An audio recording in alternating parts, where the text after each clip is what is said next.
comment c'est possible d'arriver à ça?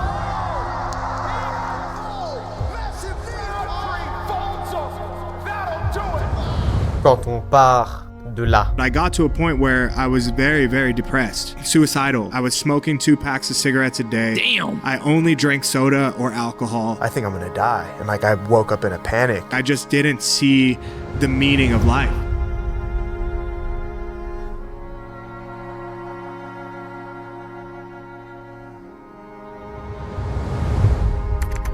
Né le 6 février 1990 à Los Angeles, Khalil passe les premières années de sa vie plongé dans un environnement très sombre qui marquera à tout jamais l'esprit du jeune garçon. We were like dead broke. I lost my dad at a very young age, 2 years old, so I didn't have that like encouragement. My dad was murdered unwillingly, like some guys tried to rob him, and there was like a little bit of fear to that. Cet environnement très précaire le plonge alors dans une grande détresse psychologique qui le fait sombrer dans une terrible dépression dès l'adolescence. It was just like super overweight my whole life. I got to a point where I was very, very depressed. Yeah. Suicidal, you know, like I just didn't see the meaning of life. I didn't see why am I alive. Never fit in with anybody. I was always just like this introverted, gothic, weird kid that nobody ever talked to. I was smoking 2 packs of cigarettes a day. Damn. I only drank soda or alcohol.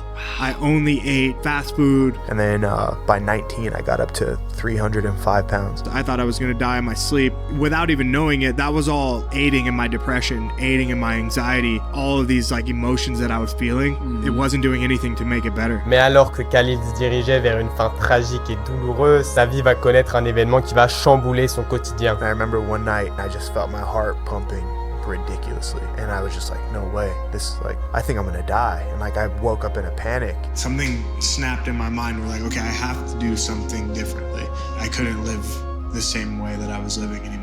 I had one brother who was already training MMA, and I was like, this is cool. I want to do this because I was having health scares. I thought I was going to die in my sleep. I knew that I needed to make a change. And then when we started watching The Ultimate Fighter, there were guys on that show that had similar backgrounds and stories to us. Yeah. You know, we were like, I can relate with this guy. So I saw the first outlet of like, maybe fighting is what's going to get me out of poverty. Yeah, absolutely. Like, yeah. You know, and out of depression. And so March 1st, 2010, took my first Muay Thai class. First time I kicked the pad, and then the coach was like, again, and boom. And I was like, I like this. I had some encouragement for the first time in my life too. One of the coaches, he's like, hey, keep coming.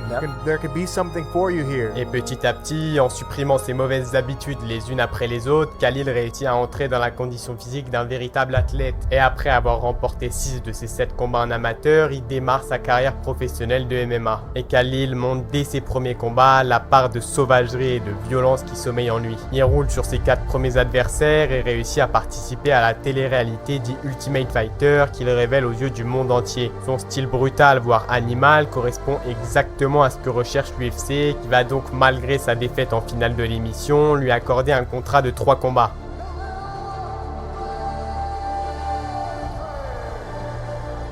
Mais Khalil doit encore se confronter à un mur.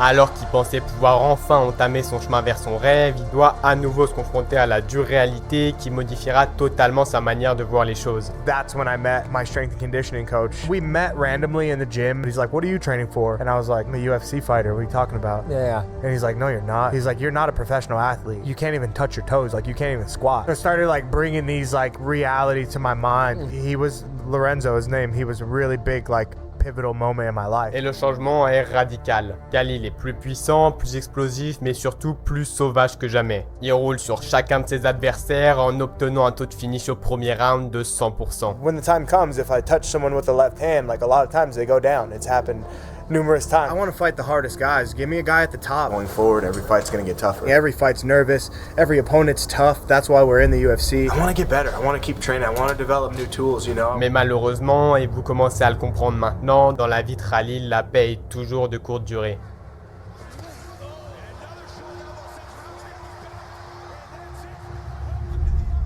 Il perd 3 de ses 4 combats suivants et est pour beaucoup déjà devenu de l'histoire ancienne. I lost a really big fight to Johnny Walker that I knew I could win. Yeah. But I was just not in the place emotionally, mentally. I didn't even want to be there. That was like a big moment of reflection for me. Mais si Khalil est bien expert dans un domaine, c'est dans l'art du comeback. Il se relève malgré ses 3 récentes défaites et inflige 2 KO ultra brutaux qui annoncent enfin son retour en tant que prédateur de la catégorie. I feel really good, overwhelmed with joy. I don't want to wait until I'm a champion to be able to tell my story. Being a 300-pound kid on the brink of suicide, burdened by depression, not knowing what to do in my life, not knowing where to go. I just want to be able to share that and really inspire people that feel just like I do, that don't have a dream, that don't know what they're doing, that just need something.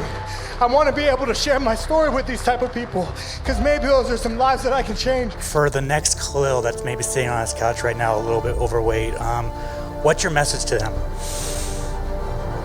It might sound a bit cliche or we've heard this before, but your life matters. Your life matters.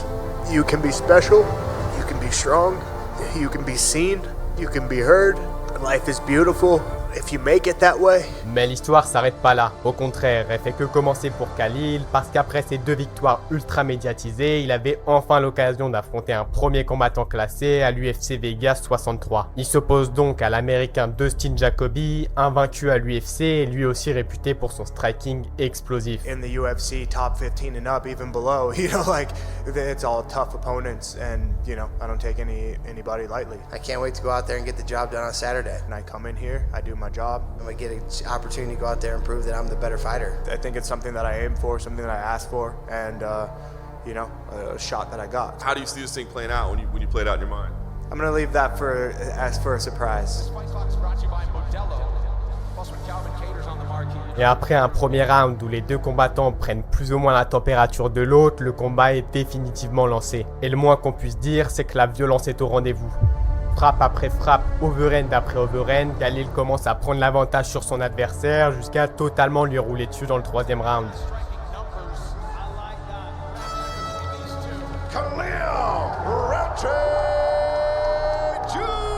I got 2 things actually. First off, I just want to thank everybody who's sort of supporting me. Thank you guys from the bottom of my heart. Also, Dana White, Hunter, Mick, whoever. Guys, I'm not fighting again until EA Sports puts me in the video game. So, I've been in the UFC 7 years now. Don't give me a call until I'm in the video game, guys. Khalil paraît alors inarrêtable. Sa sauvagerie, sa puissance et surtout son fight IQ le rendent quasiment intouchable. Il brise Chris Dokos dès le premier round avec un violent KO et est donc placé face au vétéran de l'UFC, Anthony Smith. Ce combat est donc capital pour Khalil. S'il gagne, il obtiendra enfin une place dans le top de la catégorie, mais s'il perd, il peut être sûr de faire une chute dont il mettra des années à se relever. We all want the title. We all want the belt right now. So let's get a main event going. Let's run at 5 and let's see who's next up. That's a really good fight. 2 really fast strikers. If all goes well, then I'll be able to capitalize. Khalil's crazy powerful, crazy explosive. What needs to happen to make sure that you get your arm raised on Saturday? Let me get back to you on that one. I'll show you on Saturday. Yeah. Et malgré l'écrasante pression que Smith essaye d'installer dès le premier round, Khalil passe totalement au travers et réussit même à le connecter au corps comme au visage jusqu'à faire entrevoir plusieurs possibles fins de combat. Et après 10 minutes de lynchage, Khalil finit par infliger l'un des KO les plus glaçants de l'organisation.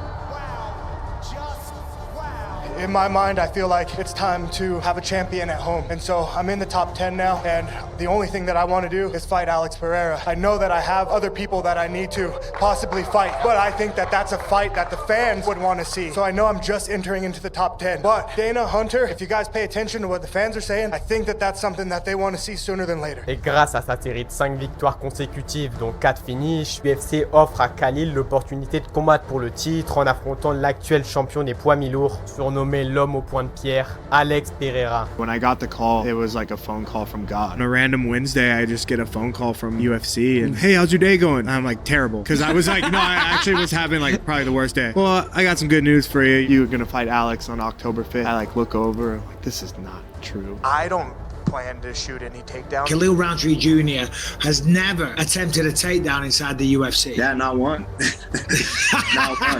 If I would change my game plan to secure the win, it would not make sense to switch who I am as a fighter, to completely switch the game plan just to secure a win. That's just not me. That's not my instinct. That's just not my style. When I step in there, you get to expect the best version of me. And the best version of me is not someone who switches my plan and then out of nowhere in my career decides to become a wrestler. Everything that I've been working for is now here, and I'm prepared. I expect to become the champion. Khalil Rountree's gonna walk through Alex Pereira. Chael said he thinks Khalil's gonna knock him out. It's possible, but I don't think he's gonna get it done because all it takes is one. Khalil might be the best striker in mixed martial arts that Alex Pereira's fought. I think Khalil, for him to win this fight, he just has to believe in himself.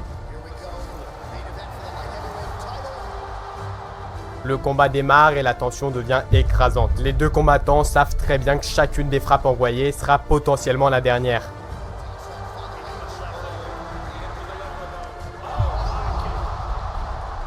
Et malgré les nombreux calf kicks envoyés par Pereira, Khalil réussit à prendre l'avantage en le connectant brutalement dans ses explosions vers l'avant et commence à sérieusement dominer le champion.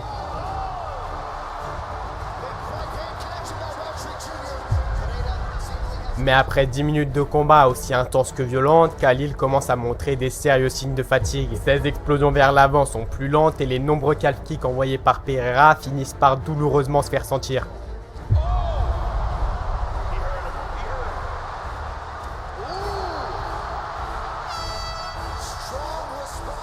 Mais le quatrième round n'est pas anodin, parce que là où Pereira est habitué au round de championnat, Khalil lui n'a jamais dépassé les 15 minutes. Ses bras commencent alors à s'alourdir et son visage à dangereusement rougir.